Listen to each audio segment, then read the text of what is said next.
Buenas tardes, espero que estén bien. Vamos a dar comienzo a este primer foro del ciclo sobre monitoreo, que tiene como objetivo brindarles herramientas para el monitoreo de la biodiversidad de sus predios. En el día de hoy nos acompaña Gabriel Laufer, que es especialista en anfibios, es doctor en biología y hace años que trabajo con anfibios, tanto desde el Museo Nacional de Historia Natural como desde Vida Silvestre, ahora en el pasado desde la universidad también. Y bueno, bienvenido Gabriel, muchas gracias por el tiempo. Les recuerdo cómo es la dinámica. Ahora Gabriel va a mandar su charla dividida en audios. Cuando Gabriel termine la presentación, entonces abrimos el intercambio. Hola amigos de Refugios, gracias por la invitación a este ciclo. Mi nombre es Gabriel Laufer, soy ecólogo y trabajo en la ONG Vida Silvestre y por eso estoy muy interesado en apoyar a este programa de refugios y me encanta estar iniciando este ciclo de indicadores, ya que creo que estos indicadores van a ser algo que nos puedan ayudar a mejorar toda la gestión de refugios. Así que agradezco mucho la invitación de ustedes y la invitación de Magda. Además quiero aclararles que voy a hablar de anfibios y quiero aclararles también que cualquier duda que tengan me la pueden preguntar a mí o a Magda también, ya que Magda tiene una muy buena experiencia y trabajamos también mucho con ella con temas de anfibios, aunque ustedes no lo crean, y con indicadores de anfibios. Así que bueno, les voy revelando un poquito de la vida oculta de Magda también en esta presentación. Lo que quería primero que nada era charlar un poquito de qué es un indicador y cómo lo vamos a usar. Entonces este audio va a estar dedicado a eso. Y luego vamos a estar hablando de indicadores y temas de anfibios. Pero ahora vamos a hablar un poquito más general. Para la charla les mandé, junto con esto, unas figuras para que puedan ir viendo y apoye a lo que estamos hablando. Y acá les voy a hablar de la figura 1, y es algo sencillo que ustedes lo conocen. Para cualquier proyecto que yo voy a armar, tengo que tener primero una fase de análisis, entender y comprender qué es lo que tengo. Para el caso de un refugio, entender los valores que tiene, los problemas que tiene, las características que tiene, entender qué es importante conservar. Así puedo hacer después una planificación.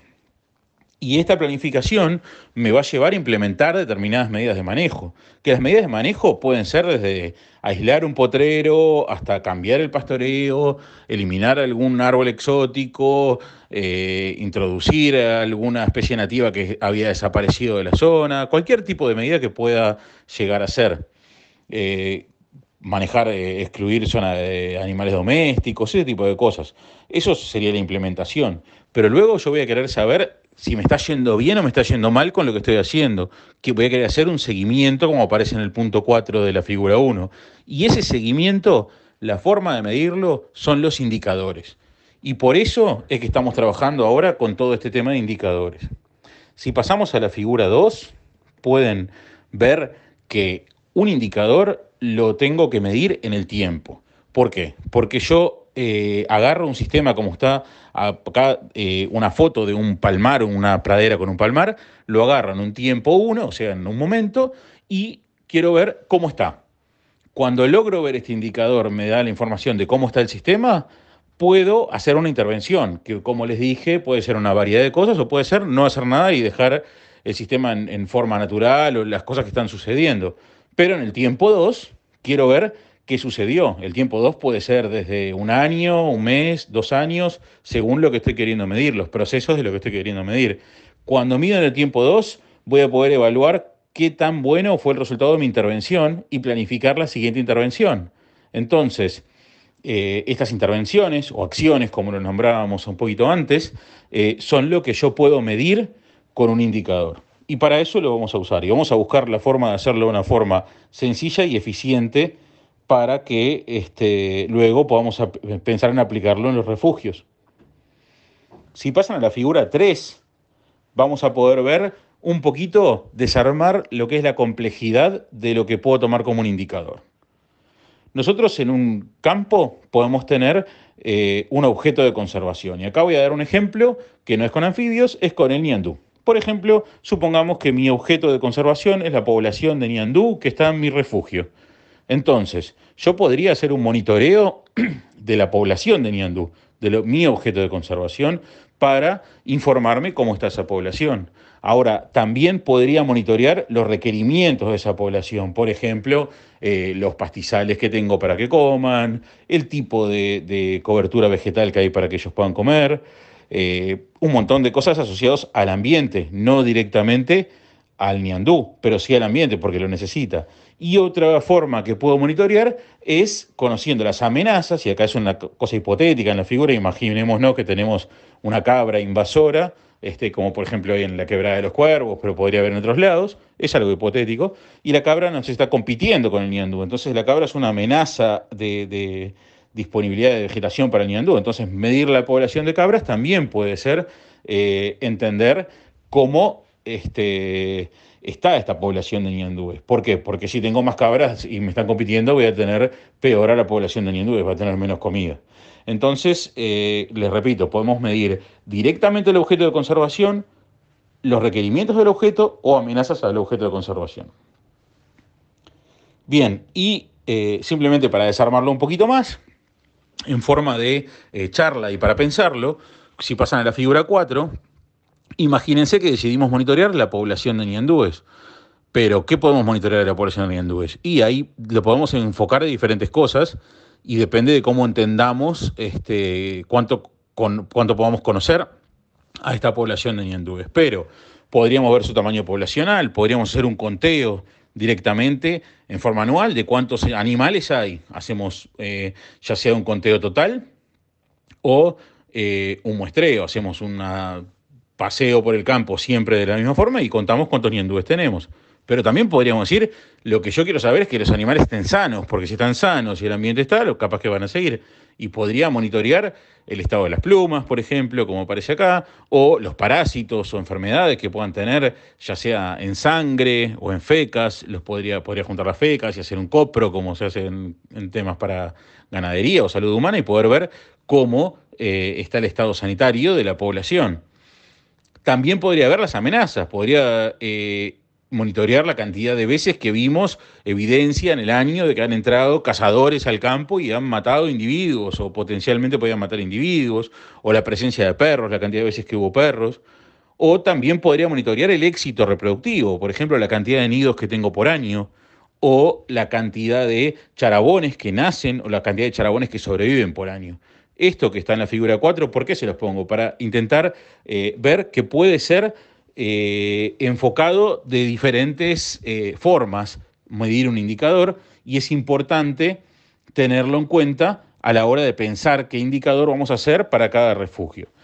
Bien, en forma de resumen, entonces, con lo que charlamos, un indicador debería ser sensible, simple, medible, repetible, informativo, me tendría que dar información, si no, no me serviría. Como dije hoy, sensible, que cambie con las condiciones, si no, lo que yo hago, si no cambia nunca, estoy midiendo lo que no cambia, no me va a dar mucha información. Y el último punto, ya para terminar este audio, tiene que estar bien apoyado en la máxima información de base, de real, que pueda tener.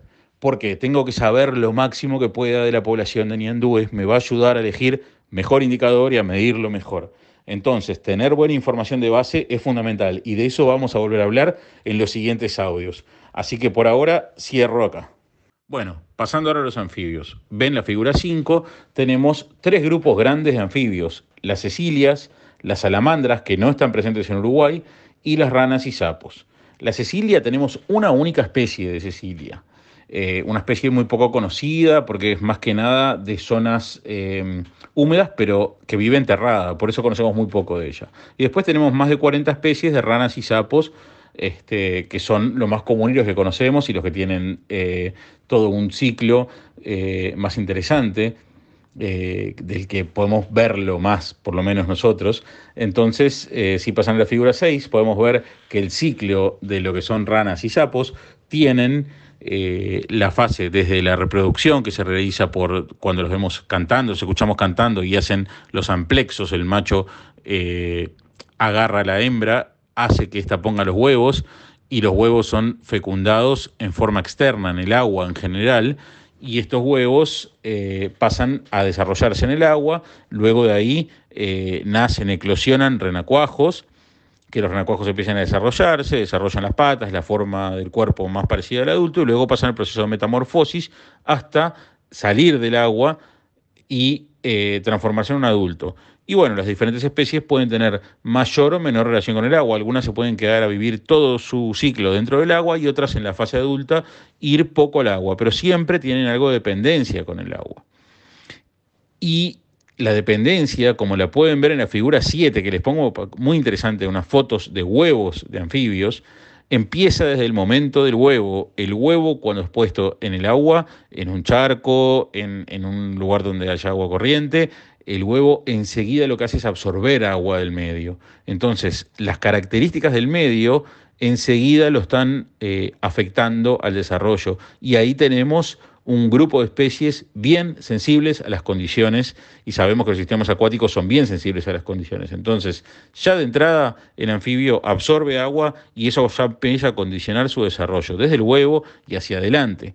Y como ven en la figura 8, en la metamorfosis, el anfibio primero está respirando mediante branquias en el agua, pero cuando pasa la metamorfosis y sale a la vida fuera del agua, o más independiente del agua en cierta medida, tiene una respiración pulmonar, al igual que tenemos nosotros, pero siempre mantiene la piel húmeda y también tiene una respiración a través de la piel y un intercambio muy fuerte con el medio ambiente a través de la piel. No es una piel ya como la de los reptiles o la nuestra, que tiene otra protección. Entonces siempre está teniendo un intercambio fuerte con el medio. Por eso decimos que son especies muy sensibles a las condiciones del medio. Y bueno, no casualmente, los anfibios son el grupo que está mayormente amenazado a nivel global. Se estima que un 40% de los anfibios del mundo tienen algún tipo de grado de amenaza. Esto lo pueden ver en la figura 9. Y las amenazas serían la modificación y pérdida de hábitat, la introducción de especies exóticas invasoras, las enfermedades emergentes, los contaminantes, el cambio climático, y acá recordemos que los anfibios son muy dependientes del clima, no autorregulan su temperatura como nosotros, sino que dependen de la temperatura externa. Entonces, cambios en la temperatura del medio les va a cambiar un montón a ellos. Y lo que aparece ahí como comercio o explotación, que es algo que en Uruguay por ahora no es algo tan fuerte, pero en muchos lugares se explotan ya sea para comida o mayormente para el negocio de mascotismo, especialmente las especies que son más carismáticas.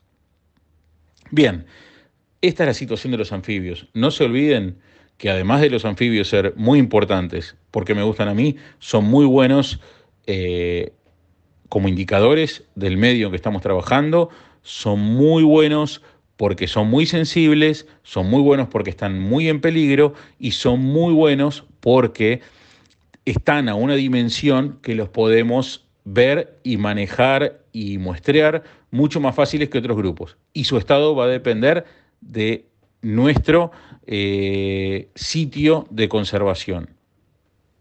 Seguimos en el siguiente audio. Bien, ahora les pido que miren la figura 10 y con base a esto vamos a intentar discutir un poquito por qué los anfibios son el mejor indicador, además de ser el grupo que me gusta a mí más, pero por qué son el mejor grupo para indicadores y por qué son el mejor grupo para indicadores de refugios.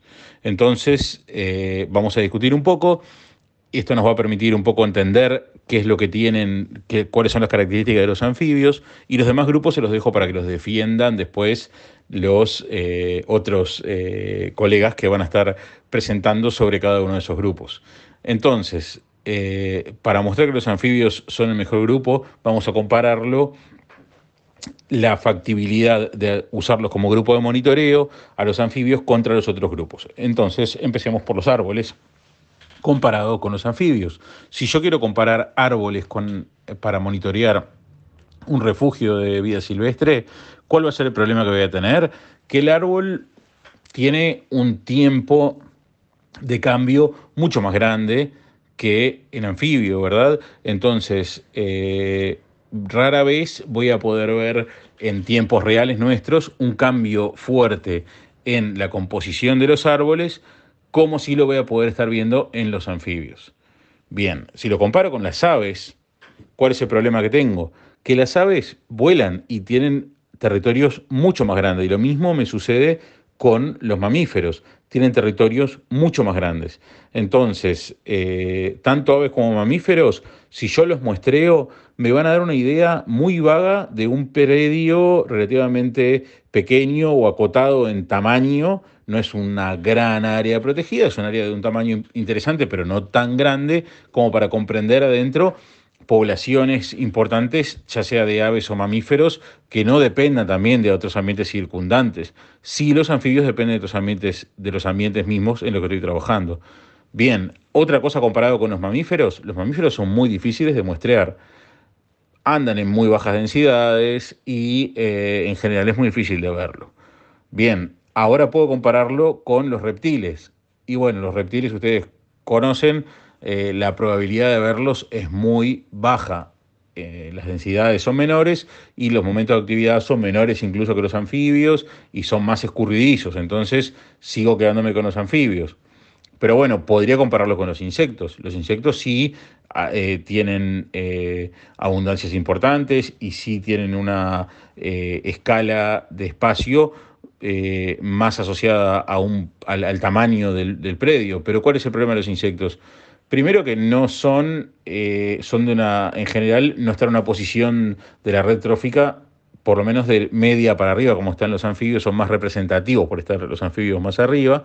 Y los insectos tienen un periodo de vida muy corta, entonces los cambios va a ser más difícil de verlo. En cambio, los anfibios, a pesar de estar a escala de predio, sí tienen una vida de algunos años y eso me permite monitorearlo. No estoy con esto menospreciando los demás grupos, pero yo defiendo el mío en forma de ejemplo para poder explicarlo.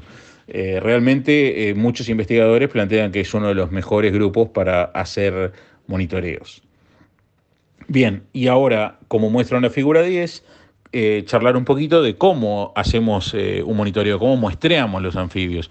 Y acá es las búsquedas de anfibios, básicamente nosotros las dividimos como en dos grupos de búsqueda. Uno es la búsqueda diurna, la del día, que apunta a encontrar puestas, como aparece en la figura, masas de huevos, lo cual es mucho más difícil, o buscar renacuajos, que los puedo ver o los puedo pescar con un calderín o con una red y ahí identificar lo que tengo.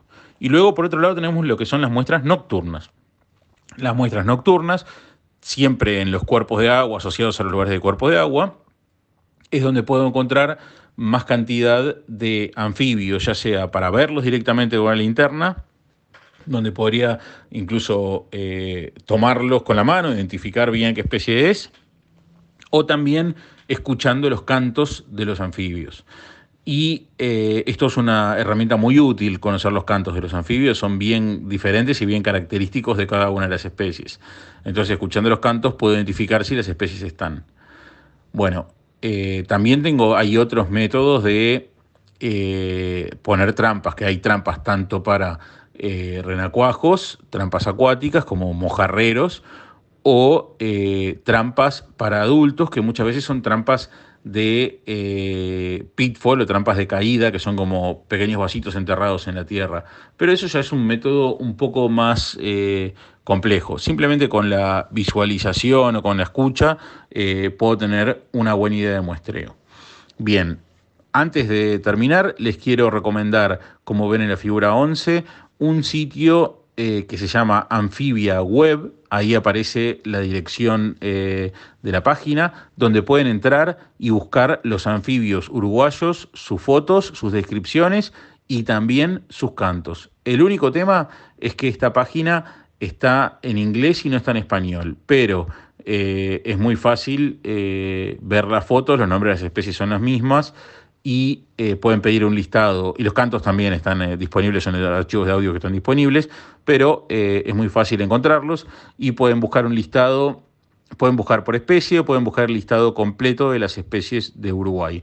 Acá abajo ahora les voy a dejar el link directamente para que entren al listado de especies de Uruguay. Bien, ahora quería, ya que los vieron ustedes mismos en el Amphibia Web, quería charlar un poquito de los grupos de anfibios y los anfibios que tenemos en Uruguay. Les he mandado algunas fotos que les pido que las miren antes de escuchar el audio. Si no las miraron, pueden apagar el audio, mirarlas y después seguir escuchando. Lo que es importante es que voy a nombrar algunos anfibios y el listado completo lo tienen en el Anfibia Web, ahí lo pueden ver completo, o lo pueden después consultar, pero estirar unos a modo de ejemplo. Entonces, si ven la diapositiva de la figura 13, en el Uruguay tenemos básicamente 4 grupos de anfibios. Un grupo de anfibios que lo llamamos de amplia distribución, que aparecen en todo el país y que son bien comunes. Después tenemos anfibios que son específicos de 3 diferentes zonas. Una que se caracteriza, es la zona que podemos llamar chaqueña, que está más asociada al litoral centro y norte de Uruguay. Luego tenemos los anfibios serranos, que están más que nada en la zona de sierras del este y todo el resto de las sierras también podemos encontrarlos. Y finalmente los anfibios costeros, que aparecen más que nada asociados a las dunas o las zonas de costa de Uruguay. Si vamos a ver los anfibios que aparecen en la figura 14 y la figura 15, que son los anfibios de más amplia distribución, podemos tener ejemplos que ahí aparecen con los nombres de especie, pero por ejemplo Leptodactylus luctator, que es la rana criolla, la rana común. Después aparecen otras 3 Leptodactylus, que son las ranas piadoras, la Latinasus, la Gracilis y la Mistacinus, que las conocemos porque de noche hacen como un pip, pip, pip, con diferente forma cada una de ellas. Podemos tener la Cecilia, que si bien se conocen pocos ejemplares, debe tener una distribución muy amplia porque no la conocemos porque es subterránea. Después podemos tener a Dendrosophus amborni, esta pequeña ranita que aparece en las plantas acuáticas. Boana pulquela, que es la ranita, una de las ranas más comunes, que aparece con mucha variación de color, pero que es muy común, aparece también cerca de las casas. El sapito oval o sapito bicolor, que es un buen comedor de hormigas con una carita triangular y color amarillo por abajo, también una especie común. Y algún melanofrenisco como Ateroteus, que puede tener, es un sapo que puede tener una distribución mayor. Después tenemos también dentro de los sapos comunes el sapo de jardín, que aparece en todo el país, la rana acuática Pseudisminuta, la rana bolladora grande, el macaquito, la Synax squalirrostris, que es una que canta como un be, muy común también en las plantas cerca de los tajamares. Synax tenobulatus, la rana roncadora, muy comúnmente encontrada también en los baños. Después tenemos algunas Physalemus, como aparecen ahí Physalemus gracile y Zobilionigerus, que son las ranas gato, se conocen como por sus cantos. Y los escuerzos chicos o Ontophrynus americanus también son especies comunes. Esto a modo de ejemplo de lo que vieron en las figuras 14 y 15. Pero hay más especies comunes, así que les sugiero que las busquen en el Anfibia Web y ahí pueden encontrar un montón más. Después en la figura 16 les aparecen las especies chaqueñas como Synax nassicus, Rhinella díptica, que es el cururú, que aparece también en la zona norte, Leptodactylus macrosternum, que es la rana chaqueña, muy parecida a la rana común, con alguna diferencia de coloración. Después tenemos la rana bolladora chica, que esta no es como la grande que está en todo el país, sino que está solamente en el litoral. Y otra ranita chiquita de las plantas, de las hojas de plantas acuáticas, que es Dendrosophus nanus, que aparece solamente en esa zona ahí del litoral.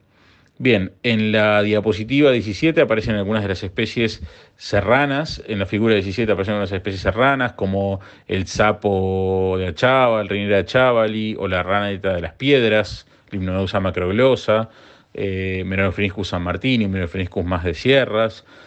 Otra Dendrosophus, estas ranitas de las plantas acuáticas, pero que es de esa zona, que es Dendrosophus minutus, que aparece con un patrón de color súper lindo dorsal. Después Julianus uruguayus, la rana uruguaya que tiene un casquete blanco, también aparece en toda esa zona serrana. Y la rana mono, se les pongo ahí como ejemplo también. Bueno, después entre las costeras, algunas de las que aparecen, el famoso sapito de Darwin, el sapo grande de la costa, que es Rhinera arenarum, otro Odontofrinus, otro escuerzo chico, pero muy parecido al otro escuerzo, muy difícil de diferenciar, pero que se llama Odontofrinus maizuma, se diferencia más que nada por un tema genético. Y bueno, ahí aparecen otras especies, algunas de las que están en peligro y de las que tenemos muy pocos registros, como el escuerzo grande, Ceratophrys ornata o Argentioileas simersi. Bien, con esto dimos una barrida rápida de las especies, pero sin duda hay mucho más y mucho más de diversidad para poder hablar y discutir. Pero con esto tenemos alguna idea inicial y sin duda es un tema al que van a tener que entrar a buscar información y buscar en este tipo de páginas web como yo les puse y buscar también las especies comunes y lo que encuentran en cada uno de sus predios. Bien, vamos llegando al último audio entonces.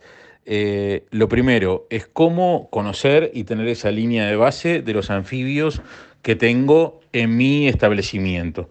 Y acá la respuesta está en una actividad que tuvieron ya con Florencia Gratarola, que es la aplicación eNaturalist. Entonces, les diría que se apoyen fuertemente en esa aplicación. Lo que tengo que hacer es salir a los sitios donde pueden estar los anfibios, que son tajamares, cuerpos de agua temporales, como charcos temporales, y cañaditas. Tengo que poder ir a esos lugares y sería bueno ir en los días que hay lluvias o previo de lo que hubo lluvias y registrar esas condiciones climáticas también cuando voy. Entonces, vayan a esos lugares, graben a los animales y saquen fotos. Y estas cosas, las dos se pueden colgar, las grabaciones y las fotos. Estas fotos tienen que ser fotos bastante de cerca, que se puedan ver las características de las que estuvimos hablando un poquito, que tiene cada una de las especies, y las grabaciones tienen que ser hechas, se pueden hacer con un celular, tienen que ser hechas a 1 metro del animal. Tengan en cuenta que lo mejor es grabar en animales que estén un poquito aislados cantando, porque los grandes coros son una confusión y es muy confuso que se puedan identificar porque aparecen muchas especies. Entonces, haciendo eso, van haciendo esos registros y los van colgando en el eNat, y ahí, aunque ustedes no sepan la especie, ponen anfibio solamente. Y los especialistas, que hay unos cuantos, en muy poco rato ya les van a estar diciendo qué especie es la que encontraron. O pueden poner la especie que ustedes creen que es la que encontraron y los especialistas les van a confirmar por sí o por no. Eso les va a ayudar muy rápidamente a tener una buena identificación de todos los anfibios que tienen en su establecimiento. También pueden ir a la misma aplicación y buscar anfibios en su zona de otros registros y ahí ver las fotos y aprender de cuáles son las especies que pueden llegar a encontrar. Eso es lo primero. Bien, después para poder hacer indicadores de monitoreo, yo les voy a hablar acá de muy pocos indicadores y que van a ser sencillos para hacer. Pero lo primero es que tenemos que tratar de hacer es estandarizar, hacer siempre igual el esfuerzo, lo que nosotros llamamos el esfuerzo de muestreo. ¿Por qué? Porque si un año, por ejemplo, quiero medir la cantidad de anfibios que tengo en el año, si un año salí, no sé, 5 veces por mes y el otro año no salí nunca a buscar anfibios, salí 2 veces en todo el año, seguramente voy a encontrar menos anfibios por un tema del muestreo. Entonces entendemos que el muestreo tenemos que hacerlo lo mejor posible en forma más estandarizada, intentar salir siempre la misma cantidad de veces. Y los muestreos en general, lo ideal para anfibios es hacerlos en primavera o principios de verano, y yo diría que con hacer, no sé, en su establecimiento 3, 4, 5 muestreos, están haciendo un buen 5 noches que salen para hacer muestreos a esos puntos, y estaría bueno ir repitiendo los mismos puntos, siempre van a estar haciendo un buen muestreo. Entonces, los indicadores que podríamos sacar serían, el primero es el número de especies, lo que nosotros llamamos riqueza de especies, la cantidad de especies que encontraron en cada uno de los muestreos, y luego poder sumar la cantidad de especies total, sin repetir la misma cuando apareció más de un muestreo, la cantidad de especies total que apareció en el año en el establecimiento. Con eso pueden tener un indicador llamado riqueza de anfibios. Luego, la otra cosa que podemos hacer es en los predios que se encuentran en las zonas de influencia de alguno de los grupos específicos de anfibios, ya sea la zona del litoral centro-norte o la zona costera o la zona serrana, podríamos hacer un indicador específico, además del otro, si bien ya las contamos en el otro, es un indicador específico que sea cantidad de especies características del ambiente. Y esto lo vamos registrando de la misma forma, sale del mismo registro anterior, pero nos registramos la cantidad de especies específicas. Y este indicador, ¿cuál es el valor que tiene en sí? El valor mayor que tiene es entender que si nosotros en nuestro predio conservamos el paisaje, supongamos que estamos hablando de la sierra, si nosotros conservamos el paisaje serrano, vamos a tener siempre una buena cantidad de especies típicamente serranas. Si nosotros no conservamos el paisaje serrano o estamos haciendo algo mal o hay alguna influencia negativa en cuanto a eso, estas especies serranas van a empezar a desaparecer y vamos a tener especies más de las especies comunes de todo el país, que son más tolerantes. Bien, y la última cosa que quería decirles es que si el muestreo que hacen lo pueden hacer bien estandarizado, con un tiempo, por ejemplo, dejando el tiempo fijo en cada uno de las visitas a cada uno de los puntos, por ejemplo, los charcos temporales, los charcos, las cañadas, dando un tiempo fijo, por ejemplo, podría ser de 10 minutos de escucha y de recorrida a paso lento por la zona de ese lugar. Puedo tener otro indicador que sea de abundancia de especies, que lo que puedo hacer es contar la cantidad de especies que estoy viendo y a partir de la cantidad de especies que conté, de individuos, perdón, por especie, puedo sacar la abundancia de cada una de estas especies. Entonces puedo tener un número de cantidad de animales encontrados. Puedo sumar el total y decir la cantidad total de anfibios es lo que sumo, y si no, lo puedo hacer para cada una de las especies o alguna de las especies que pueda encontrar más comúnmente en el lugar. Esto, en lugar de ser una suma de todas las especies que encontré, como era la riqueza, esto va a ser un promedio. Si quiero sacar el anual, puedo hacer un promedio de la cantidad de individuos que encontré total. Y ahí puedo sacar un indicador de abundancia. Entonces, repitiendo, los primeros indicadores serían de riqueza de especies, que es cuántas especies hay en total. No importa la cantidad, sino cuántas especies hay en total. La puedo hacer por muestreo y luego puedo hacer cuántas especies en total encontré en el año.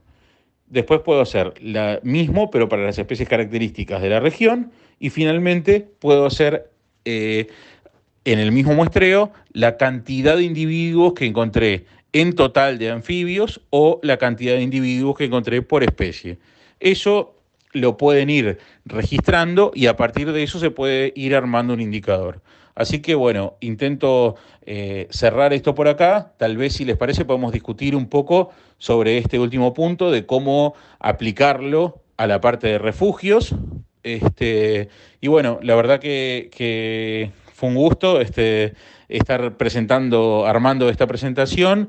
Le tengo mucha fe al programa de refugios y creo que los indicadores de anfibios pueden ser muy interesantes en la medida que ustedes se pongan a pensar y avanzar en esto. Dentro de Vida Silvestre tenemos cómo apoyarlos y seguir dándoles una mano con esto, así que no tienen que tener ahora la versión final de cómo hacer esto. Lo primero que les diría es que salgan a juntar información usando la aplicación esta de iNaturalist para poder conocer y saber bien qué es lo que tienen en cada uno de los predios. Bueno, seguimos entonces discutiendo y con las preguntas que vayan surgiendo. Hasta acá terminé la presentación. Muchas gracias, Gabriel. La verdad que muy buena la presentación. Hay mucha información, va a haber para estudiar, pero me parece que está bueno para tener un pantallazo sobre los anfibios en general como grupo y sobre esto que traes de indicadores.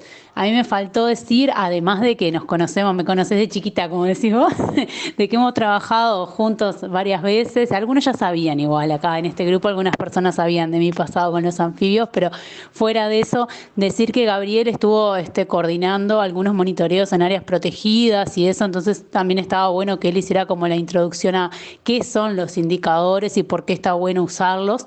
Me parece que eso también estuvo muy bueno.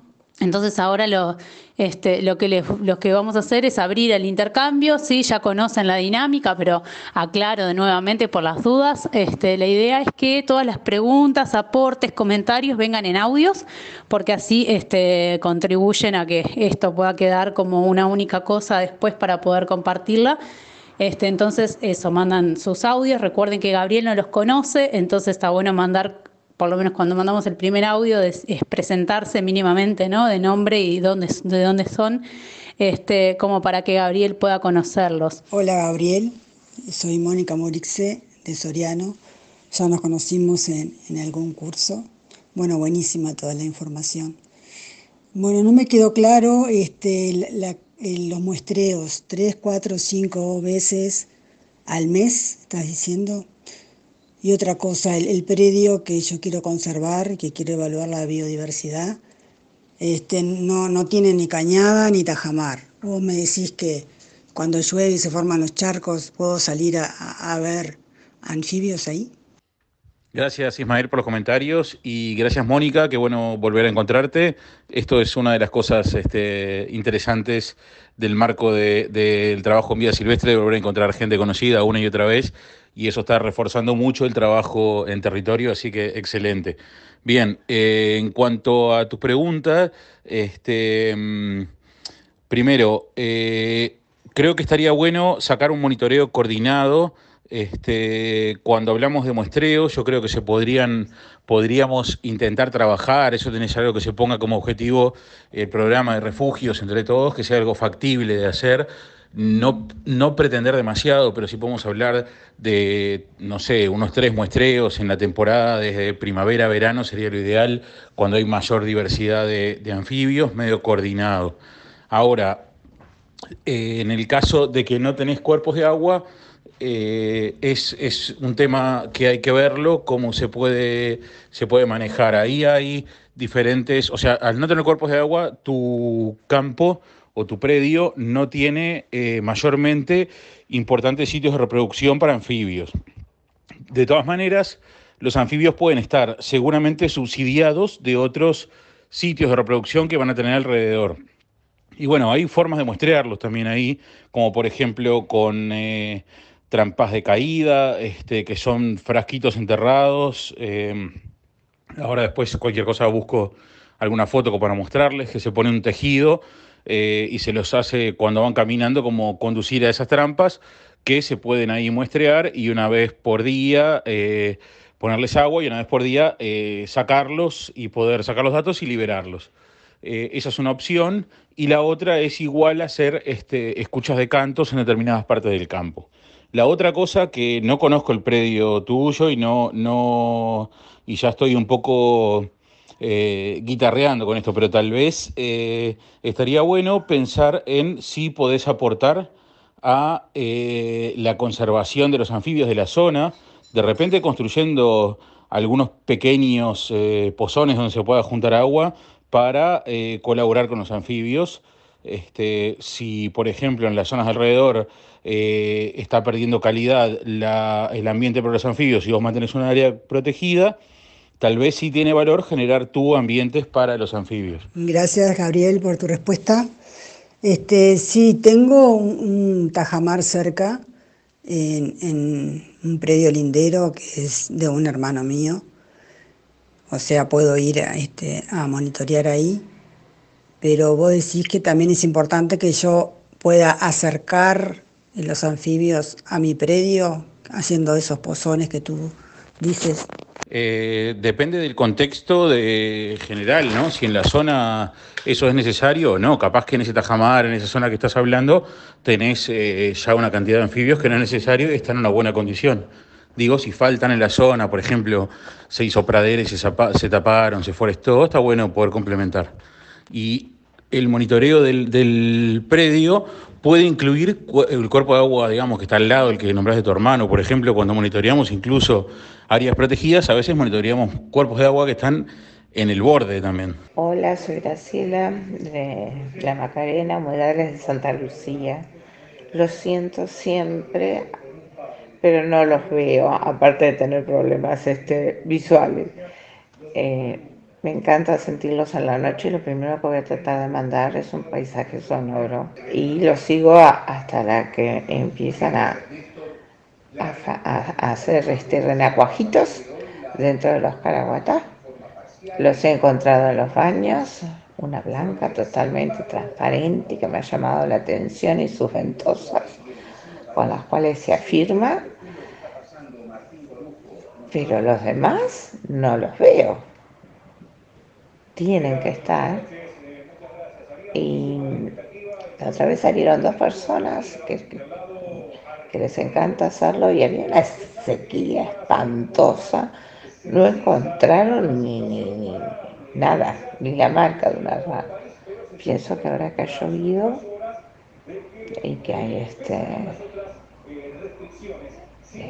cerca hay tajamares y cañadas, sí, nos pondremos las fotos, pero debe haber alguna técnica que creo que después lo irás contando para acercarse o caminar y visualizarlos. Pero muchísimas gracias. Muy buena información, por lo menos para mí. Hola Graciela, ¿cómo estás? Bueno, conozco algunos de esos refugios por los materiales audiovisuales que prepararon con Vida Silvestre y además La Macarena, que tengo un par de amigos que llevan a sus hijos ahí cada tanto y siempre me comentan de que les gusta mucho, así que felicitaciones por el emprendimiento. En cuanto a la búsqueda de anfibios, sí, es verdad. Hay que meterse en las zonas donde están. No quiero decir meterse dentro del tajamar, pero sí poder bordearlo durante la noche con linternas que tengan buen foco y un foco no abierto, sino un foco puntual. Hoy en día venden muchas esas linternitas que tienen como en la punta uno puede achicar el halo de luz y apuntar bien directo. Es lo mejor, porque así no estás despertando, digamos, o haciendo reaccionar a todo el resto de los anfibios, sino que están en el charco, sino que estás alumbrando bien puntual. Y bueno, un par de botas e ir a buscarlos. O sea, una vez que uno empieza a hacerlo, no es nada difícil y seguir esos cantos que escuchás es una buena forma de hacerlo. Así que, bueno, no sé. Igualmente, en alguna oportunidad que tengamos, quedo a la orden para poder hacer alguna vez en forma práctica, pero realmente hay que animarse y meterse, no es nada difícil. Ahora sí, cuando hay seca, es un tema complejo. Tenemos que aprender a separar en los monitoreos lo que son los problemas no, las condiciones ambientales de la información del indicador. Porque, por ejemplo, si salís cuando hay seca, vas a encontrar, pero muy pocos anfibios, y no quiere decir que la gestión del predio fue mala. Por eso es muy importante anotar los datos de lluvia o de seca, anotarse observaciones, además de los datos de cuántos anfibios uno encontró, de cómo fue el año, porque eso nos permite después entender que, bueno, esa bajada que hubo ese año no fue por un problema del predio, fue por la seca que hubo el año siguiente. Llovió y volvimos a la misma cantidad. Bueno, espero haber respondido a estas preguntas. De vuelta, cualquier duda, vuelvan a preguntar. Gracias por tus palabras. Te espero cuando quieras por allá. Y bueno, al agua rana, no al agua pato, al agua rana. Veremos qué encontramos. Gracias. Sí, mejor no encontrarse con la rana toro como ponés, pero nada, a forma de aclaración, está bueno si uno tiene un refugio que se encuentra cerca de donde hubo algún criadero de rana toro, que más que nada se ubicaron al sur, en las afueras de Montevideo, Canelones, pero hubo alguno más, un poquito más disperso en algún lado. Yo le puedo pasar después eso, más o menos la zona que estaban, no tengo problema. Y está bueno que esté atento si escucha un canto muy raro, como un mugido de toro, que sea una rana toro. Pero realmente hoy tenemos poblaciones reducidas, de no más de 5 kilómetros de radio, y esas poblaciones hoy que persisten, por lo menos las que conocemos hasta el momento, puede llegar a aparecer alguna más en la zona de los criaderos, pero se encuentran en Aceguá, Cerro Largo, San Carlos, Maldonado y Los Cerrillos, Canelones. Son las únicas poblaciones que venimos viendo que persisten. Después hubo algunos registros de rana toro también en la zona de Bizcocho, en Soriano, una población de la que después no tuvimos más registros, pero también puede ser para estar atentos si alguno está cerca, muy cerca de esa zona, y en Costa de Pando, en Canelones, perdón, pasando Pando. Bueno, nada, eso para que tengan una idea de esto de la rana toro. Pero en los demás lugares no sería de esperar que encuentren. Y si encuentran, busquen en YouTube el que aparece, ponen canto de rana toro o bullfrog, como se escribe, en inglés, BULLFROG, y ahí pueden escuchar cómo canta. Realmente es como un mugido de un toro, por eso es lo que le da el nombre, y si la escuchan es muy característica. Pero no creo que sea un problema hoy en la mayoría o prácticamente en ninguno de los refugios. Una aclaración, la rana toro es una especie exótica, invasora, que fue traída, así como el jabalí o como, no sé, otras especies como la acacia, como el ligustro, que fue traída para criar en los años 80 en granjas que no funcionaron y se escaparon en algunos lugares y están siendo un problema porque son unas ranas muy grandes que son muy depredadoras de anfibios nativos y les transmiten también enfermedades a los anfibios nativos y compiten con ellos. Tienen una serie de temas por los que afectan negativamente a los anfibios nativos y eventualmente podrían afectar a todas las comunidades. Una rana de muy gran tamaño y una rana bien acuática también en el estado adulto, de renacuajos grandes y de un tamaño grande. Después les voy a pasar un video para que lo vean, pero bueno, la idea era centrar esto en anfibios nativos, pero ya que salió la pregunta, hacía ahí la aclaración. Sí, atentos sí a esta y otras especies exóticas invasoras, siempre hay que estar, pero salvo los que estén cerca de estos lugares donde yo les mencionaba, yo pondría bien el foco en empezar a salir con el celular, con cámara de fotos y a registrar y aprender de los nativos, ¿no? El foco en lo nativo, poder ir siguiéndolo y bueno, solamente excepción puede ser alguno que esté muy cerca. Yo no me acuerdo, o sea, si bien tengo presente el mapa de los refugios, no me acuerdo que alguno esté muy pegado a la zona donde haya alguna de estas poblaciones invasoras. Tal vez me estoy comiendo alguna, pero salvo esos, enfocaría bien en los nativos. Bueno, muchas gracias Gabriel, muchas gracias a quienes intervinieron. Vamos a cerrar ahora como esta etapa del foro, pero les recuerdo que sigue abierto por todo el fin de semana, ¿sí? Que esto quiere decir que cuando lleguen a escuchar todos los audios, procesen un poco en sus mentes el material que mandó Gabriel y si les surjan preguntas, comentarios, las pueden hacer. Y Gabriel las va a contestar. La única diferencia es que no va a estar ahí pendiente como para contestar enseguida, pero sí va a estar contestando durante todo el fin de semana, así que invito a que se animen a hacerle preguntas, a que aprovechemos este espacio al máximo, que me parece que es una tremenda oportunidad que estamos teniendo de tener un especialista solo para refugios, y además un especialista muy bueno y que se sabe explicar muy bien, así que aprovechemos la instancia, que tengan entonces un buen final de semana y la seguimos durante estos días. Abrazo. Gracias a todas y todos, quedo a la espera de las preguntas para poder responder. Recuerden por favor las intervenciones hacerlas en audios, así se puede después dejar este material todo compilado para que quede a disposición de quien quiera escuchar. Buenas tardes a todos, buenas tardes Gabriel, muchísimas gracias. Soy Sandra desde Fraiventos, estoy en el litoral oeste, en Río Negro, y la verdad es que me encantan las ranitas, los sapos. Nunca me detuve a identificar la parte de la diferencia del sapo con el escuerzo, se me había pasado, así que voy a prestar más atención. El año pasado encontré acá cercano a la casa y me detuve a sacarle fotos y a identificar, y es una rana de bigotes que tengo, supongo que debe estar todavía. No han empezado a cantar, está muy frío todavía por acá, han empezado a cantar muy poquito.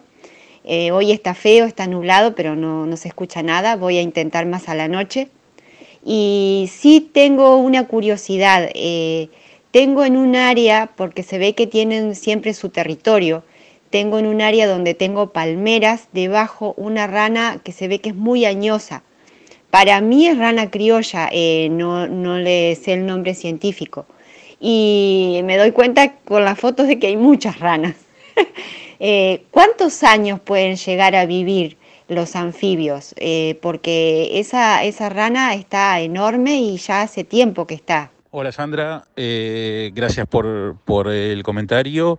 Es muy interesante la zona en la que tú estás porque te acordás que yo dije que habían muchas especies que se distribuyen desde el litoral centro a norte, y está justo como en una zona límite donde cada vez estamos conociendo un poquito más y está bueno hacer ahí un seguimiento porque algunas de las especies que parecían más al norte están como bajando un poco más. Así que la zona donde está tu refugio es una zona interesante para poder seguir qué es lo que está, qué es lo que está pasando ahí, cómo vienen o conocer un poco más de estas distribuciones que no conocemos tanto. La otra cosa es que si bien está frío todavía, hay que tener en cuenta que hay muchas especies que tienen una reproducción más temprana, bien al principio de la primavera. Otras son un poquito más adelante, pero hay varias especies que en estos momentos tienen un pico de reproducción que en cualquier día los empiezas a poder ver.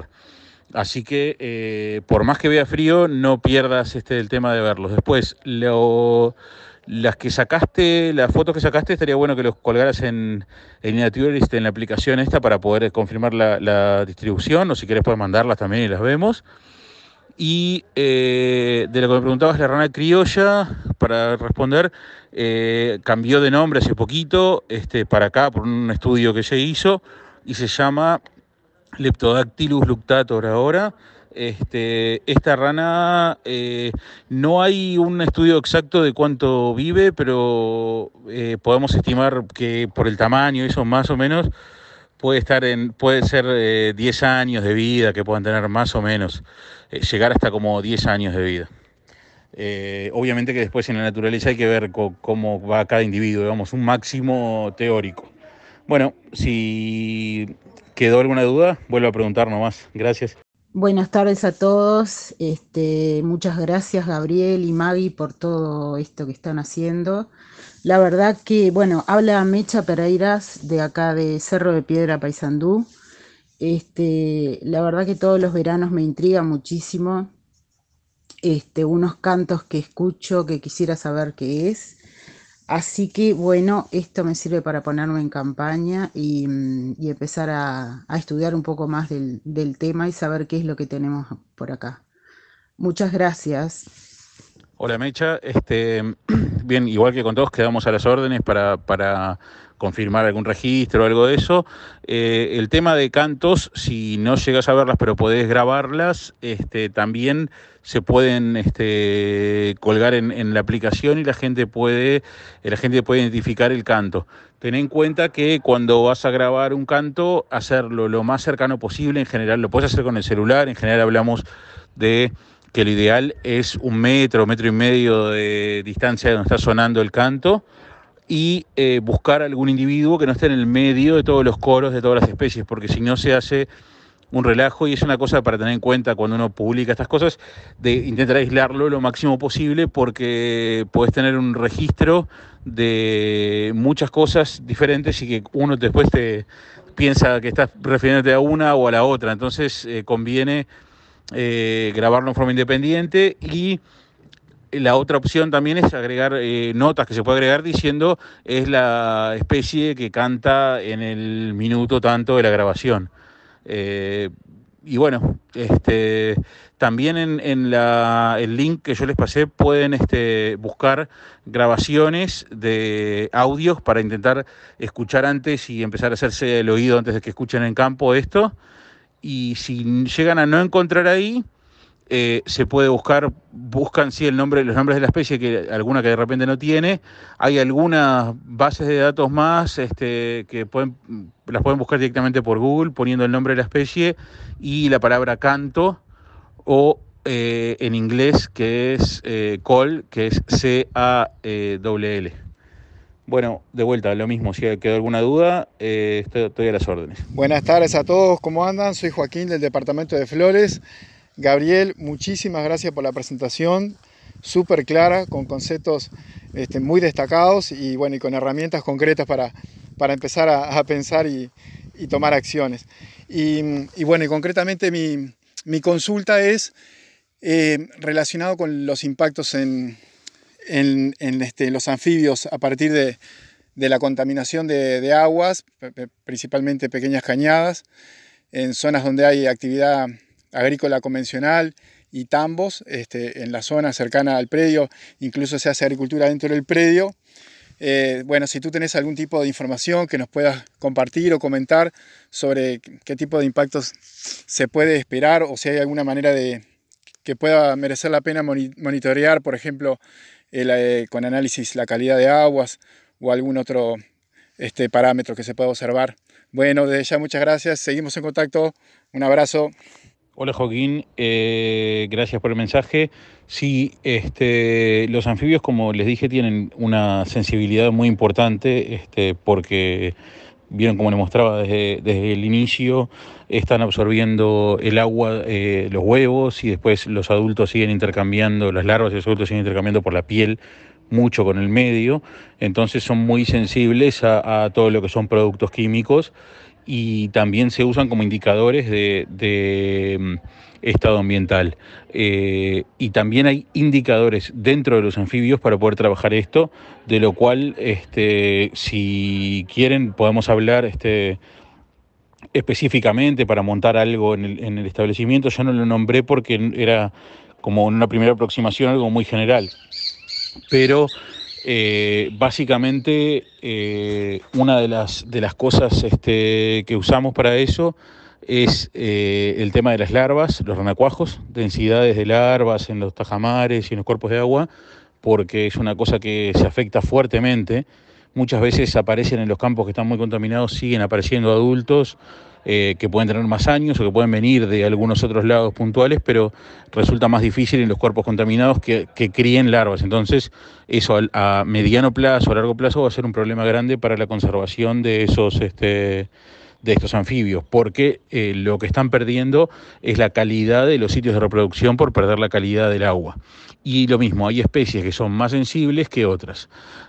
Otro indicador que se usa mucho es lo que se llaman las anormalidades morfológicas o malformaciones de los adultos, que también hay incluso algún trabajo. Nosotros hicimos un trabajo de estos en la zona de Farrapos y encontramos en la zona del Parque Nacional de Farrapos, y encontramos ahí también un nivel alto de anormalidades morfológicas. Con esto me refiero, para que les quede claro, anfibios que no tienen clara la simetría bilateral, y lo medimos en adultos en ese caso, y de repente eran animales que o le faltaba alguna pata, o tenían un desarrollo anormal de una pata, o le faltaban algunos dedos, o un ojo, o alguno de esos tipos de anormalidades morfológicas. Cuando esto sucede, esto es la puntita del iceberg, ¿verdad? Porque la mayor parte, en ese caso, de los anfibios se están muriendo ya directamente de huevos o de renacuajos, pero de los que sobreviven, incluso algunos adultos se quedan con anormalidades morfológicas. En ese caso se usa directamente, a nivel de determinadas especies, que son las que se pueden seguir, un indicador que es el porcentaje de anormalidades morfológicas que aparecen en campo, y a medida que esto empieza a aumentar, empezamos a ver que empiezan a haber mayores efectos. Lo que genera esas anormalidades morfológicas son compuestos que también a nosotros nos afecta y nos genera temas de desarrollo, es una interacción con el ADN del huevo, de los óvulos, y entonces esto empieza a a generar problemas que son muy evidentes en los anfibios, pero que sí se van acumulando también en el hombre. Entonces los anfibios, por ser más sensibles, se usan como indicadores. Simplemente lo que se hace en estos indicadores es buscar la cantidad, o sea, hacer una buena muestra de individuos, hay que levantarlos para poder analizarlos y mirarlos. No es algo complejo, mirar qué tan simétrico es, si tiene algún problema de algo malformación, y con eso lo que hacemos es ver del total que tuvimos de una muestra, de repente de 50, 70 individuos, cuántos tenían anormalidades morfológicas, y con eso lo vamos siguiendo. Es un poquito más complejo de lo que quería plantearles, pero tampoco quiero dejar de responderte. En todo caso, si te interesa lo podemos ver, y si capaz que es como algo muy más específico para los refugios que estén en esa situación y quieran hacer algo así, armar un subgrupo o algo de eso para tomar este tipo de indicadores. Bueno, de vuelta, si hay alguna duda, Joaquín, a las órdenes. Gabriel, muchísimas gracias por tu devolución y el detalle de tu respuesta sobre el impacto de los sistemas de producción en la calidad de las aguas y la biodiversidad. Y bueno, justamente sí, en ese sentido te lo preguntaba, como para tener una visión así integrada de ese punto. Y bueno, por supuesto que nos quedamos pensando y preocupados sobre el tema, pero bueno, es parte de la sensibilización y hacerse consciente sobre el impacto de este tema y la importancia, como para ver cómo ir introduciendo y compartiendo medidas que se puedan incorporar a los sistemas. Gracias por todo, un abrazo. Buenas tardes. Bueno, Gabriel, muchísimas gracias. Bueno, primero que nada, mi nombre es Mauro Ríos, soy del refugio de Los Chajá, aquí en Barra de Balizas. Nuestro refugio está sobre un bañado, forma parte del bañado que termina desembocando en el arroyo Balizas, del lado norte del arroyo Balizas. Y bueno, como estamos en el bañado, obviamente que tenemos presencia de muchos anfibios, por suerte, todo el año. Lindos conciertos todas las noches, siempre que no haya seca, obviamente. El verano pasado cambió bastante. Pero bueno, la consulta puntual es cuando hablaste de indicadores, uno que era el tema de la abundancia. Me resulta un poco difícil imaginarme cómo hacer para ser objetivo en ese indicador, ya sea por el canto o ya sea identificando los individuos. Digamos, sobre todo cuando sea identificándolos, porque bueno, por la dificultad del bañado, de adentrarnos y bueno, sí se puede ir bordeando, pero no sé qué tan representativo vaya a ser ese dato, digamos, como más allá de que el predio es chico, digamos, no es tan fácil o no me resulta tan fácil el identificar individuo por individuo, más sobre todo que están entre las plantas acuáticas y bueno, mi consulta es cómo se puede hacer un sistema para identificar y que sea representativo, o si hay que hacer un muestreo como en varios puntos y marcar bien el área, digamos, de tantos metros por tantos metros y hacer siempre en el mismo lugar, o qué criterios tomar para que sea representativa esa área. Bueno, espero que haberme aclarado la idea. Si no, vuelvo a hacer la consulta de otra forma. Muchas gracias por la información, todo sumamente claro, y bueno, agradecido por el intercambio. Hola Mauro, bien, interesante tu comentario. Antes que nada comentarte que estás en una zona donde hay algunas especies que están en retroceso, de las que quedan pocas, y están ahí, en esa zona en la que tú estás. O sea que tiene un interés súper importante la zona en la que estás. También una característica diferente, yo hablé de que teníamos los muestreos y eso especialmente en los meses de primavera, verano. En tu zona hay algunas especies como Physalemmus genseli o Pleurodema vibroni, que después te puedo, si querés, acercar algo de información, que son más que nada invernales, a diferencia de las demás. O sea, la actividad fuerte está en invierno. Así que, bueno, como ves, en esto, primero, por las especies que componen la zona en la que estás, también tenés que tener en cuenta que el monitoreo se debería también adecuar a eso. Ahora, acá la complejidad y la situación de cada uno es para tomarlo, por eso yo no quise definir del todo, tiene que hacer esto, esta es la receta, porque hay que adaptarlo a cada lugar. Y después, eso sería una primera etapa, estandarizarlo y repetirlo anualmente. Una siguiente etapa sería pensar esto ya a escala de todo el programa de refugios y lograr de alguna manera datos que sean comparables entre zonas o entre predios también. Pero como respuesta a lo que vos me preguntás, básicamente podemos agrupar los muestreos que el tipo de muestreos que se hacen como muestreos de punto, que implican que yo voy a un punto, determinada área restringida, y hago ahí un recorrido con linterna y voy contando de repente lo que veo. Sí, puede ser que no vea todos y va a depender un poco del entrenamiento de la persona, pero voy a llegar a un momento donde tengo una capacidad de ver un número importante. Siempre es una muestra, si no sería un censo, ¿verdad? Nosotros estamos hablando de una muestra para un indicador. Un censo es contar todo lo que hay. Una muestra es hacer un muestreo de lo que puedo llegar a ver. Eso sería una forma de trabajar en un punto, y la otra es lo que llamamos una transecta, que es un recorrido, que esas transectas las podemos hacer con un tiempo fijo, por ejemplo, en forma aleatoria, un paso constante, en general como un paso lento, o en un recorrido fijo que marcamos ciertas transectas y repetimos esas transectas. Va a depender un poquito del ambiente. Y acá tenemos dos formas para trabajar. Una es por lo que nosotros llamamos avistamiento, que hacemos el conteo de los individuos visualizados. Y eso va a depender, el conteo por especie varía por los hábitos de la especie, como decías bien. Hay especies que de repente sabemos que son muy comunes, por ejemplo, que tenés en tu zona dos odontofrinos, dos escuerzos chicos, pero realmente es en finales de las épocas cálidas, en las primeras lluvias frías, que esos animales salen todos juntos y después pasan enterrados. En tus muestreos no vas a poder encontrar de esos animales, pero tenemos que igual poder hacer un conteo de los animales que sí aparecen y eso compararlo año a año. Eso es por conteo, por avistamientos, con la linterna, a ojo entrenado, hago siempre el mismo esfuerzo en tiempo, en transecta o en punto, y voy contando los individuos que veo.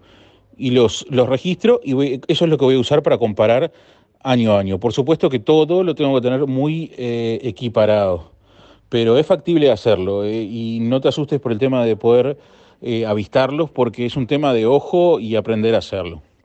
Después, para otra opción que también tenemos, de la que no hablé para no complicarlo, pero lo tiro, es una categorización de individuos que están cantando. Y ahí podemos hacer una categorización que básicamente podemos nombrar de una determinada especie si tenemos ningún individuo cantando, un individuo cantando, dos individuos cantando, o un coro de individuos, o tres o más, o un coro de individuos. El problema que tiene este tipo de cuantificación es que los grandes coros todos entran en la misma bolsa, o sea, digamos, después de 20 individuos, 10, 20 individuos cantando hasta 1000, no voy a poder diferenciar lo que tengo. Pero bueno, es una idea de que tenga un coro, una abundancia de individuos. Entonces, bueno, las dos como variables que podemos tomar son esas: los conteos directamente de animales, o una idea de cuantificación de cantos. Bueno, espero haber respondido. Sé que es difícil en un audio esto, pero realmente cuando uno tiene el ojo entrenado y le pone especial énfasis a repetir el mismo esfuerzo, no es un problema hacer el conteo de los animales. Te diré que es mucho más fácil de repente que hacer un conteo, no sé, de animales más grandes, que resulta mucho más complejo.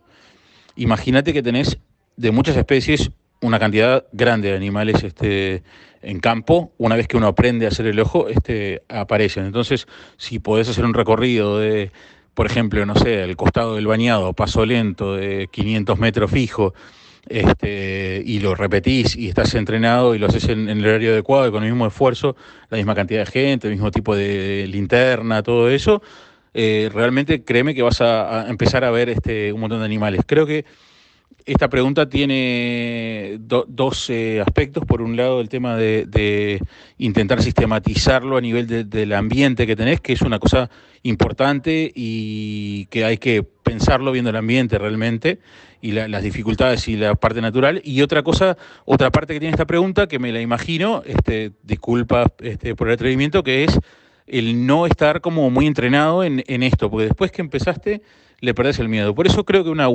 insisto que una buena opción en principio sería salgan a hacer esos recorridos sin tanto estrés y registren los animales, intenten capturar algunos, sacarle fotos, hacer las grabaciones, hasta empezar a verlos. Cuando uno tiene el ojo hecho, eso ya se empieza a hacer un poco más fácil. Bueno, espero haber respondido y de vuelta a las órdenes, y no creo que con esta charla podemos llegar a un final del tema, pero quedo totalmente abierto si queremos pensar un poquito más en cómo armarlos y cómo armarlos para todo el sistema de refugios. Genial, Gabriel, muchísimas gracias, me quedó clarísimo. Bueno, trabajo por hacer, obviamente. Ahora te hago una última consulta respecto a esto. Independientemente de que sí que me encantaría recibir más información sobre esas especies que tú dices que son de particular importancia por aquí. Pero en cuanto a los hábitos, viendo también que ya me tiraste un dato de que hay unas especies aquí, por ejemplo, de que son más activas, más invernales. El tema en el horario en la noche para hacer esa recorrida, ¿tiene alguna implicancia? Digo, me imagino obviamente que para hacer muestreos está bueno siempre hacerlo en el mismo horario, pero digamos, ¿qué horario elegirías para hacerlo? Digo porque he notado, bueno, capaz que no muy objetivamente, pero he notado que en el tema de los cantos, a distintas horas de la noche, más sobre la madrugada, por ejemplo, más cerca de medianoche, 1 de la mañana, como que se callan, hay mucho menos canto. Entonces, no sé si fue una casualidad, digo, lo he notado muchas noches así. Pero no sé si esto es así, se cumple o será dependiendo de la época del año o cómo. Pero bueno, tal vez esto ya es algo muy específico y bueno, y tenga que ver, no sé si es particularmente con esta zona o es en general. Si es en general, fantástico, está bueno aclararlo. ¿Está? Bueno, muchísimas gracias por todo, muy claro. Bien, buenísima la pregunta.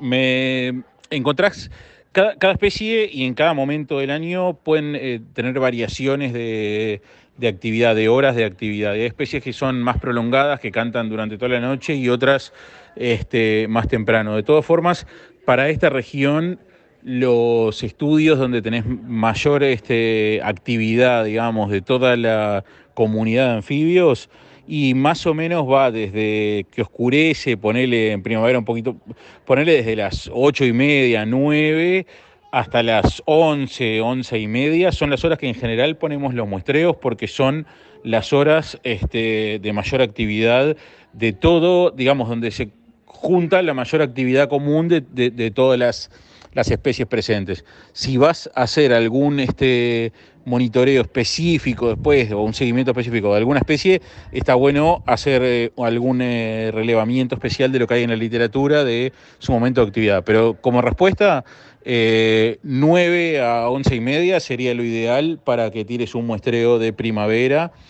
Y para los muestreos de las especies invernales que tenés en tu zona, en realidad sería un poquito más temprano, porque oscurece más temprano. La primera hora, 2 horas después del oscurecer es el momento que tiene mayor actividad. Bueno, hola a todos, soy Alejandra Miravalle de las sierras de Mariscala, así que es lugar serrano.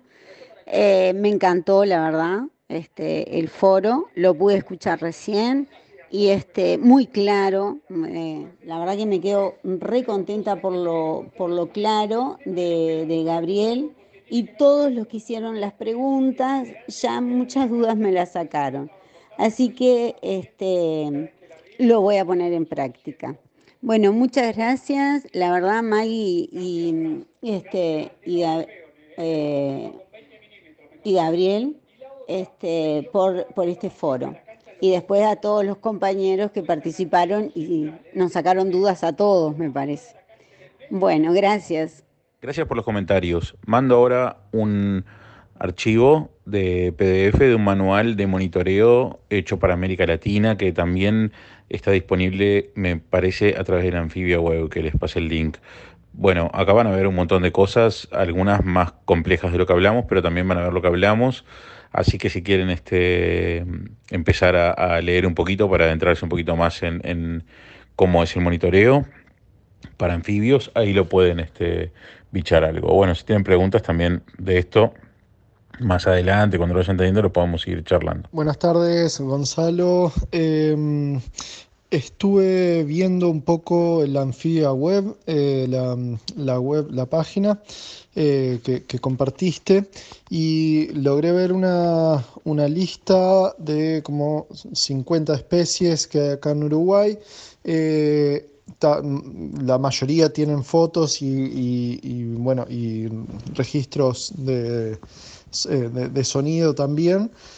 No todas, es por lo menos lo que me encontré, y lo que, sobre todo, lo que no he podido ver es la distribución dentro de Uruguay, en esos tres sistemas que tú mencionabas. No sé si está esa información, si dentro de Uruguay, por dónde se distribuyen esas especies. O si hay alguna otra forma de llegar a esa información. Bueno, esa era mi consulta, porque estuve viendo un poquito la página web esa. Bueno, también la consulta es si esas 50 especies son las que están descriptas para acá, para Uruguay, o es una parte, o cómo tomo ese dato.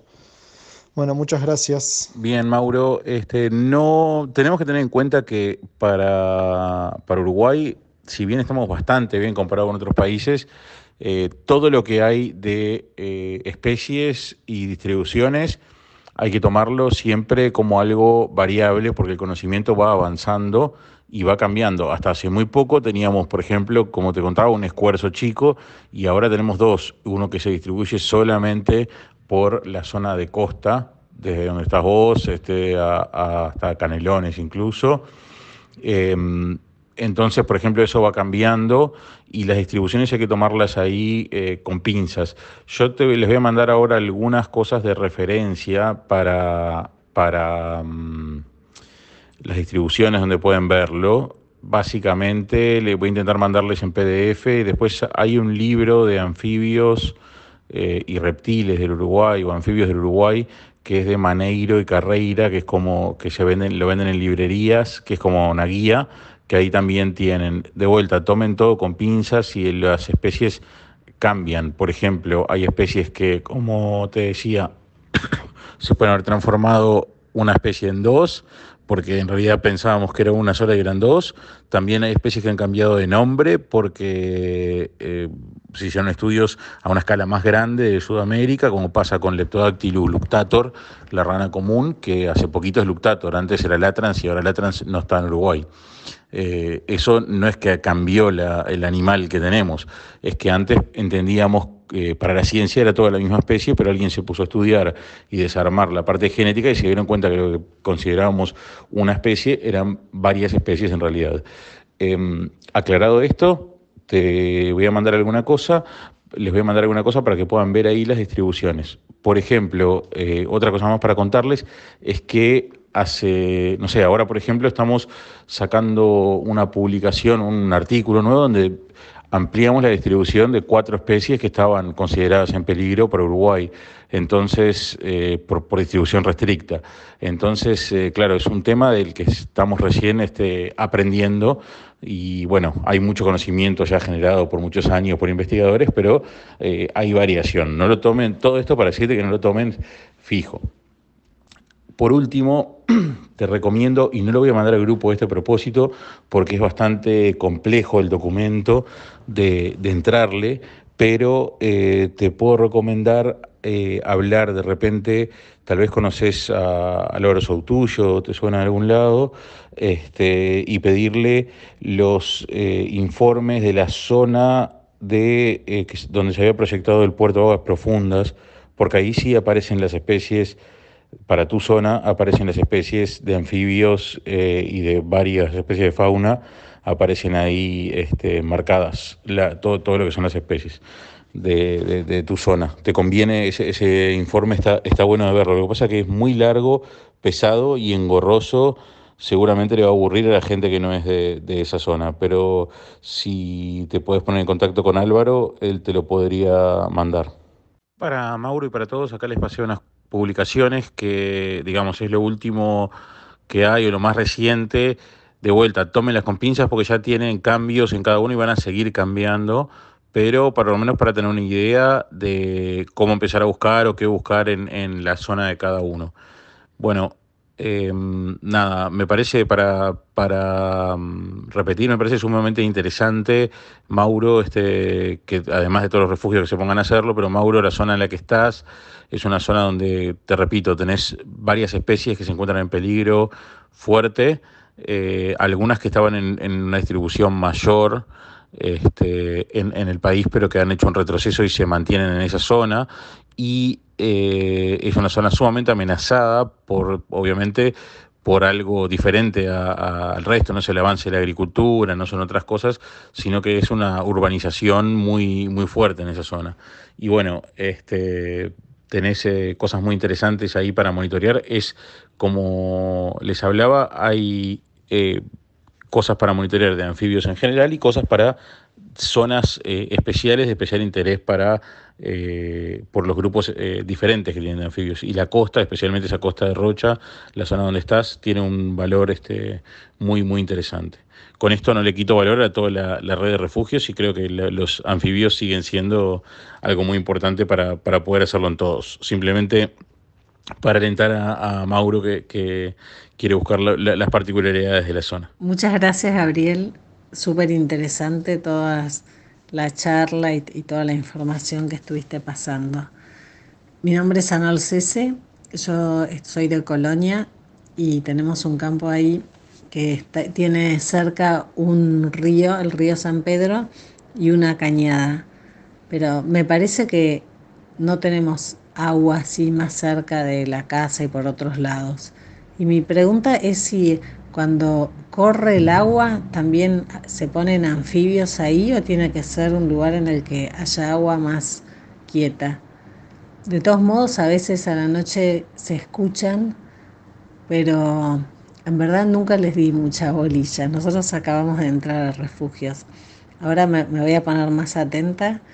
Y bueno, por ahí alguna noche, aunque está un poco lejos, me voy a ir ahí más cerca o a la tardecita de la cañada a ver si me encuentro con algo. Muchísimas gracias. Gracias, Ana. Tenemos la mayor parte de los anfibios de Uruguay son de aguas quietas, lo que nosotros llamamos cuerpos de agua lénticos, que son básicamente entre los cuerpos de agua lénticos entran para anfibios los tajamares y los charcos temporales.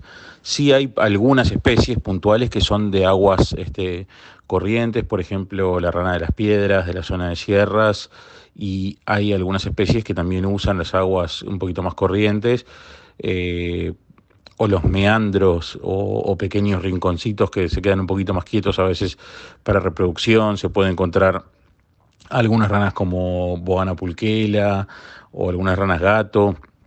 Es bueno que se den una bichada porque depende mucho de la estructura de las cañadas y del arroyo. En las cañadas la parte más alta, digamos, las nacientes donde el agua se junta y se junta en pozones, también la usan algunos anfibios, así que la pueden ver. Y la otra cosa para tener en cuenta donde no hay tajamares es que también ellos usan aguas temporales. Hay algunas especies de hecho la mayor parte de las especies pueden usar charcos que no duran todo el año, sino que se secan. y ahí depende de las que tienen duración más corta del periodo larval, de la fase de renacuajos, son las que pueden usar mejor esos ambientes. Y después hay otras que tienen renacuajos que viven más, o que el adulto, como las ranas boyadoras, que el adulto también vive en el agua, que precisan aguas permanentes. Pero bueno, acércate ahí y míralo, como te decía, depende mucho de la conformación. A veces nosotros hablamos de aguas corrientes, pero hay sí refugios o espacios donde pueden estar los anfibios, o donde se forman charcos temporales que los anfibios los utilizan. Así que date una mirada, grabate, ponételo en la app esta que estábamos hablando, en eNaturalist, y empezá ahí a ver qué es lo que tenés primero en tu campo. Una cosa que no les conté y que está bueno tenerlo en cuenta también cuando hoy hablabas de un río y de cuerpos de agua más grandes. Hay una mala onda, para decirlo en lenguaje adolescente, entre las zonas de muchos peces y las zonas de anfibios. Como los peces son bastante depredadores y estructuran mucho las comunidades donde están. Entonces, en la zona donde hay muchos peces, si se dan cuenta de esos lugares donde uno ve cantidad de peces, en general también hay pocos o menos macroinvertebrados, insectos acuáticos, ese tipo de cosas, porque los peces son muy voraces. Y los anfibios usan muchas veces los cuerpos de agua donde no hay peces. Hay muy poquitas especies que tienen capacidad de tolerar a los peces, y en Uruguay prácticamente no tenemos de que tengan especies de mucha tolerancia a los peces.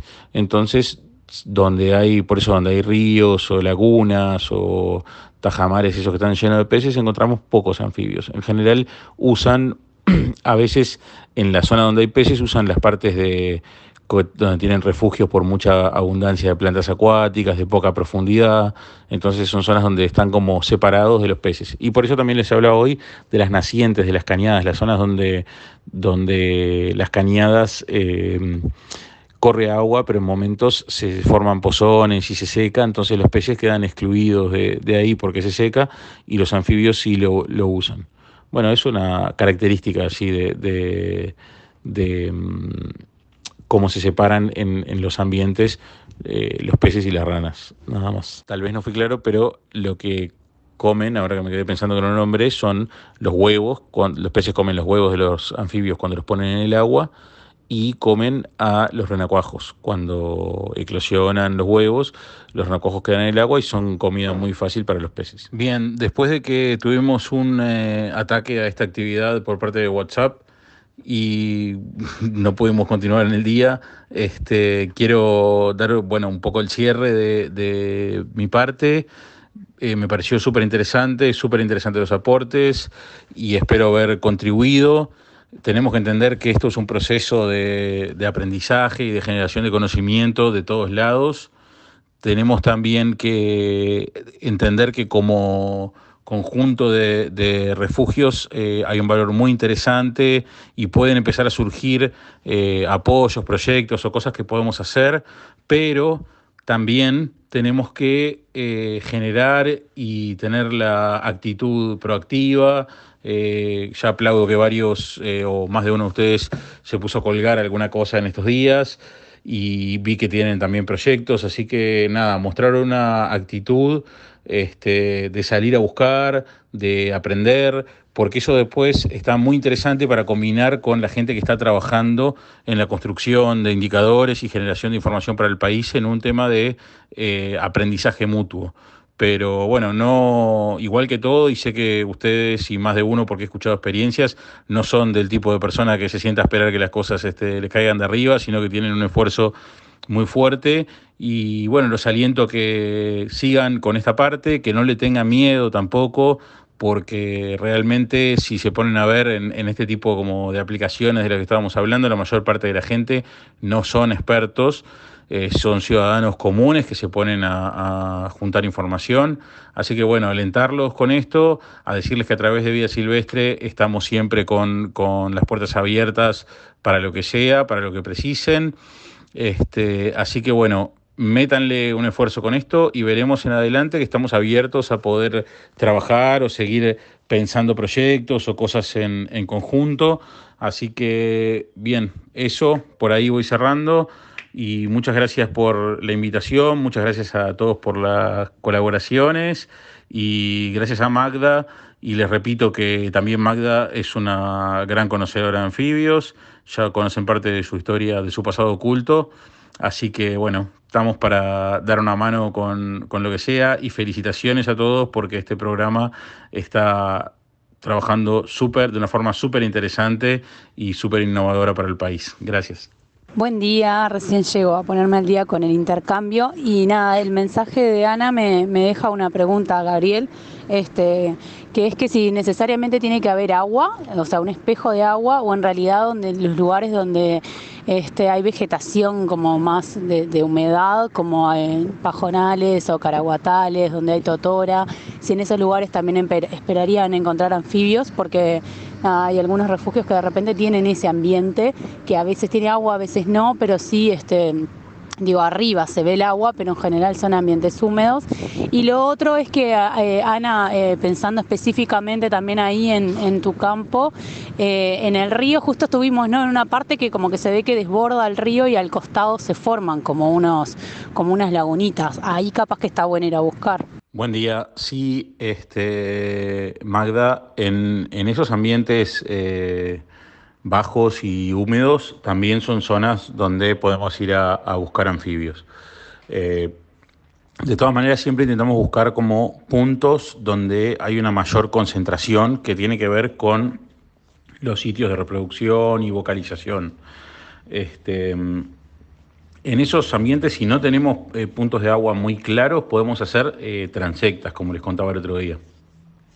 Lo que en esos ambientes también aparecen puntos donde se concentra el agua, zonas que son un poquito más profundas o algo de eso, y podemos también concentrar el muestreo ahí. Por supuesto que ahí va a tener muchas veces más valor el de cantos que el de avistamiento, y el de avistamiento va a precisar una búsqueda más experta, entrenada, que no quiere decir que tenga que ser un biólogo, sino una persona que esté entrenado por propia experiencia de ponerse a buscar a los animales y ver dónde cantan. Pero sí, también en esos lugares podemos hacer muestreos de anfibios. Una cosa en términos de conclusión también, los monitoreos hay que adaptarlos al medio en el que vamos a estar monitoreando, ¿verdad? No todos los ambientes son iguales. Tal vez yo hablé mucho de Tajamar, pero es como una generalización o el lugar más fácil o más común de muestreo. Pero nada, hay que analizar cada ambiente y supongo que esto es algo que van a tener que ir viendo también, proponiendo y viendo con los técnicos en la medida que sea posible, cómo ir adaptando el monitoreo al ambiente que ustedes tienen. Hay diferentes técnicas y en el manualcito ese que está en español que les pasé, aparecen ahí las técnicas de muestreos de otros ambientes también, como transectas y eso, que en realidad más que nada son recorridos con avistamiento, la misma técnica, pero aparecen como formas de estandarizarlo. El tipo de paso, el ancho de búsqueda, la estrategia, si lo hago aleatorio o lo hago fijo, ese tipo de cosas. Aparece un esquema ahí súper claro, que es común en los libros de muestreo de ecología, que es el cómo armar las transectas. Bueno, buenos días. ¿Qué tal todos? Gabriel, May, y todos los compañeros de los refugios. Quería comentarles que, aprovechando la espectacular noche de ayer, no me pude resistir y salí a hacer una primer pruebita con estos nuevos ojos, ¿no? Como decían por allí. La verdad que está buenísimo, es una actividad súper entretenida, súper divertida, y es todo un mundo, ¿no? Digamos, y hablando solamente de anfibios, ni que hablar de todo lo demás que lo rodea. Aparte, anoche había una noche totalmente despejada, por lo menos acá, y también de la mano con este curso de turismo astronómico que varios formamos parte. también dio para muchos. Pero bueno, al margen de eso, comentarles que me parece que un buen aporte, digo, nada nuevo bajo el sol, pero digo, nosotros por lo menos lo vamos a empezar a implementar. Sé que Iván, de allá de Hualbilú, ya lo ha empezado a implementar a su manera con los retiros de voluntarios. Pero bueno, nosotros vamos a empezar a meterlo también como actividades ya programadas o por ahí ir viéndolo con los huéspedes para hacer estos relevamientos. Y bueno, ahora ya lo que me aportó este foro fueron herramientas para poder no sé, fijar criterios y más allá de una observación, sino que sirva para hacer este monitoreo. Entonces, creo que eso es muy valorable. Para los que nos dedicamos al turismo también en nuestros predios, aporta muchísimo. Yo lo veo desde usuario también y me gustaría mucho formar parte o visitar y intervenir, ¿no? Digamos, realmente conectarme con la actividad que se está haciendo en los refugios. Entonces me parece que al público también le va a gustar mucho, sobre todo si tiene un propósito, ¿no? Si es más allá de un avistamiento, de una salida nocturna a avistar, sino que tenga un propósito y que sea un relevamiento. Creo que aporta mucho, suma y suma para las dos partes. Que de eso se trata también, ¿no? De ponerle valor a las acciones que tenemos que ir haciendo para que pueda realmente ser sustentable. Porque si tenemos que simplemente poner este trabajo, digamos, capaz que algunos lo podemos hacer, pero otros no lo pueden hacer porque tienen que sacarle tiempo a otras cosas. Si podemos como matar dos pájaros de un tiro, creo que es ideal. Entonces, bueno, ese era mi aporte, que quería compartirlo con todos. Creo que está súper bueno. Este es el inicio, obviamente. Este es el primer año que estoy con los refugios, así que esto, más allá de que tengo familia muy vinculada con todo este tema y que a mí me gusta muchísimo y por mi formación y todo, pero bueno, me está abriendo muchas oportunidades y me está aportando muchas ideas para seguir profundizando en el tema, ¿tá? Y hacerlo compatible con la explotación que tenemos nosotros aquí. Así que, bueno, muchas gracias y bueno, espero que seguir aprendiendo y seguir sumando. Hola, buen día, soy Fernando Llobet de Refugio Tierra Mágica. Bueno, recién ahora estoy pudiendo escuchar, lamento que no pude participar antes. Muy buena la información, muchas gracias Gabriel por la presentación. La pregunta que tengo, quizás alguien después la hizo, pero como no he podido escuchar todos los audios y no quería dejar de hacerla, en ocasiones he notado que por el consejo que daba Gabriel de tratar de grabar desde cerca el canto del anfibio, he notado que cuando a veces se escucha muy claramente un anfibio, pero cuando uno se acerca es como que los asusta o ellos se callan. ¿Hay algún consejo de cómo evitar que ellos se callen o digamos qué hacer para poder hacer esa grabación de proximidad, ¿no? Porque realmente me ha pasado varias veces que hacen silencio y bueno, y ahí es como que uno, quizás si uno se queda quieto un buen rato, después empiezan de vuelta. Pero bueno, esa era un poco la pregunta. Muchas gracias, muy bueno todo el material y bueno, gracias, saludos a todos. Hola Fernando, muy buena tu pregunta. Y lo primero que te quiero comentar es que no todos, esto va a depender un poquito de las especies, algunos son más esquivas que otras, y una cosa fundamental es que va a depender del momento en que está el individuo o los individuos que están cantando. Hay momentos que los individuos están en un clímax reproductivo, digamos, en una situación donde están, para decirlo en simple, totalmente jugados a la reproducción y no les importa nada, donde no paran de cantar en ningún momento. Y eso se da de repente más fuerte en algunas especies que son explosivas, de reproducción como más puntual en un momento del año, o en algunos momentos que hay como principios de lluvia o días de lluvia después de seca, ese tipo de cosas, cuando los ven como más eufóricos, bueno, ahí de repente es más fácil que los animales no se callen en ningún momento. Y ahí te cuento que, por ejemplo, nosotros si retiramos algún ejemplar de la naturaleza, por ejemplo, ya sea para ser analizado y después vuelta a soltar o porque forma parte de alguna muestra, los acondicionamos en bolsas y los llevamos al laboratorio de campo. Y muchos individuos siguen cantando todo el tiempo dentro de la bolsa en el laboratorio y no paran de cantar, aunque estén fuera del agua o no paran. Eso es una situación. Después hay otras situaciones donde sí, enseguida paran. Y es común eso que decís. Algunas precauciones para tener en cuenta. Primero, no ir muchísima gente, no ir haciendo ruido. Las mismas cosas que para el resto de la observación de fauna, acá se aplican porque ellos también nos detectan a nosotros. Y la otra cosa es que la linterna que uses sea yo lo hablé en algunos de los audios, sea de esas que puedes enfocar.